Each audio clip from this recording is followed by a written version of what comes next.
Быйыл Балыкчы шаарында 4 чакырым жаңы жол жана 8 чакырым тротуар салынууда. Бул жумуштарга Балыкчы шаардык бюджетинен жана Ысык көлдү өнүктүрүү фондунан каражат бөлүнгөн. Төлөм Шокеев көчөсүндөгү жаңы жолдун туурасы 7 метрди түзүп, суга суу лотоктору, түнкү жарыгы жана жашылдандыруу иштери менен кошо тапшырылат. Азыркы тапта жалпы жумуштардын 40% аяктап калды. Мына уже тротуар, мына суу кеткен жерлер, мен сурадым эле ушул суу бияка кетеби деп.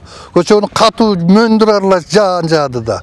Уклондору аябай жакшы салынып атат. Мына зеленый насаждение дейтин аягы болот экен, тротуар, жолдун өзүнүн односторонний да ошончо баягы кичине уз керек болуп калды болуш керек.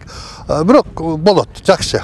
Төлөм Шокеев көчөсү, бияқта деген 4 чакырым жолубуз толук реконструкциялоо болуп атат.